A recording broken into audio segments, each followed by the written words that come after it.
fans, welcome to another character tech spec video.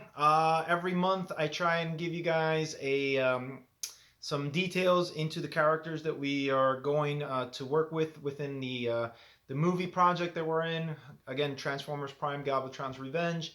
And last update, I think I promised you guys that I would go ahead and work on Slipstream. So here we are. We're going to go ahead and cover one of my personal favorite Destructicons is, one of my personal favorite Destructicons is Slipstream. She's an assassin, right? That's how we have her titled off as an assassin.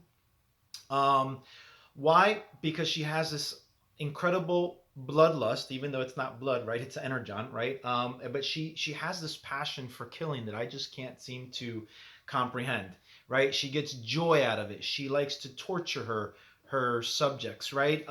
It's almost like Arachnid when she got joy out of hunting Jack and RC and causing RC pain and so on and so forth.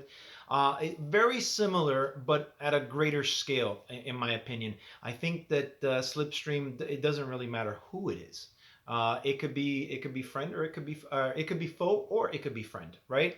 I think the bottom line is that she is one of the most interesting characters, more complex characters. Unlike the other Destructicons, you don't really know her loyalties. The others are very, very loyal towards Unicron or Galvatron, and Slipstream doesn't seem to follow the same footsteps as her peers. Why? We don't know. We'll have to wait until the film to see. I don't want to give everything away, but we will see her. We will see some of the struggles that she encounters throughout the course of the film. Let's go ahead and get into her bio. Yeah. All right, so the tech spec for Slipstream says, if anyone has a lust for killing, it's Slipstream. She really gets a bit too much enjoyment out of ripping those who stand against her to shreds. Unfortunately, her passion for death can cause levels of unpredictability and moments of distraction. However, Slipstream is one sadistic creation Unicron would be proud to call his own. All right, so as we just finished reading in her bio, very clear that she has a love and a passion for destruction. She really does. I mean, she gets the fuzzies when she sees something being blown up, when she sees something being destroyed, when she sees someone suffering. She gets a natural high, if you will, from those types of things. Again, her creation is the same as the other Destructicons. They were all created at the same time. She's created to be she was created with the goal or mission to go ahead and answer the 13 primes that Primus had created to defeat Unicron. So Unicron in turn attempts to create 13 anti-primes. She is the fourth of the 13 that were supposed to get created, so she's last in line from the four that emerged in this particular film. It's pretty interesting. Actually, Slipstream was not meant to be in this film. I was only going to work on the original three creations of Unicron, which were going to be Galvatron, Scourge, and Cyclonus. However, I love Slipstream so much within the the video game continuity and within the Transformers animated series continuity. Her character it really caught me by surprise, and I felt like there were already female Decepticons, like for example Arachnid, and then RC is on the Autobot side. So I figured, why not throw a female Destructicon in there just to kind of play around with it, right? Now, due to the statute of each of one of these Destructicons, I could not have a female on female type of a fight, right? Like for instance, RC and Arachnid, right? They were villains. You constantly saw them duking it out. There was a good rivalry there, and I couldn't do that with Slipstream due to the height of these characters. These Destructicons are so big. For example, and I think I've mentioned it before, the Destructicons tower over all of the other Autobots and Decepticons. Galvatron is as tall as Predaking. Cyclonus and Scourge are pretty much right around the height of Optimus and Megatron 2.0, and then Slipstream is right around the height of Ultra Magnus. So, and obviously there's a huge size difference between Ultra Magnus and RC, right?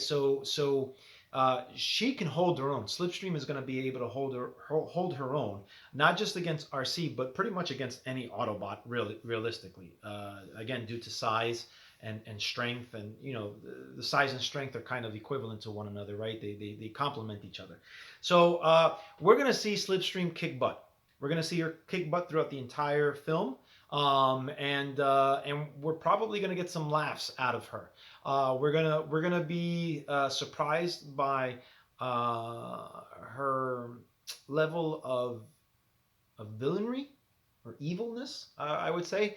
But it's definitely one that we will definitely take a lot away from. So I look forward to showcasing her in our next scene release. Just to give you guys a project, an update, we'll have a project update video coming soon. I would say probably by the end of this week, and within that time, we'll announce when the next scene is going to be released, which is going to be scene 3, which will showcase the Destructicons and introduce them into the storyline. So look for Slipstream within the next scene. Slipstream is voiced by a wonderful friend, Jemima Thomas, and she has done an excellent, phenomenal job based on the vision that I have for Slipstream. Again, I didn't know what type of personality to give her originally because we don't really see much of her personality in the video game. We do get a sense of that personality in the animated series, but in the animated series, she was a clone of Starscream. She came out to be a female clone of Starscream. I didn't want to go that route. I wanted, obviously, I can't go that route. She's a Destructicon. So I kind of wanted to give her a little bit of that craziness that we saw there. But I wanted to kind of give it a little bit more. I've said it before where I kind of wanted her to be kind of like a Harley Quinn, but just not that far gone, right? A little bit less than that. She's crazy. She's sadistic. She's a threat. Like I said, she's bloodthirsty or energon thirsty, if you will, because they don't have blood, they have energon. But I think you guys get the point. But yeah, she is definitely one of my favorite characters, to be quite honest with you, as far as the new addition to the teams. Some of the other characters are pretty straightforward. Like I've mentioned, Galvatron is pretty much a dictator. He comes in, he's a villain. He wants to take over. But he wants to take over for Unicron. This Slipstream character, she doesn't care. She just wants to kill. She doesn't care what the end result is. She doesn't care what the goals are. She doesn't care about anything. She just wants to see somebody die and suffer while dying, and preferably at her own hands, right? So she's one of those cool, interesting characters, in my opinion.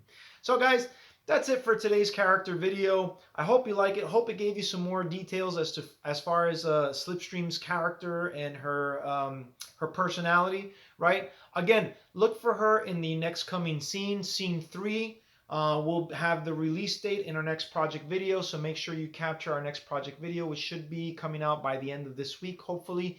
And then we'll give the release date there. And then tune in to that release date so you can see the debut of all the Destructicons, and then you guys can let us know what you guys thought about them individually. As far as this video goes, drop a comment. Let us know what you think about Slipstream, her design, her character traits, right? Some of the things that you've seen so far from her. Give us a like, subscribe so you can get notifications whenever we do our video updates. And of course, you don't want to miss when we release our scenes, right? Each scene is in chronological order of this project and film. So be sure to hit that bell and subscribe so you can get those notifications. Until the next time, guys, take care. Peace out.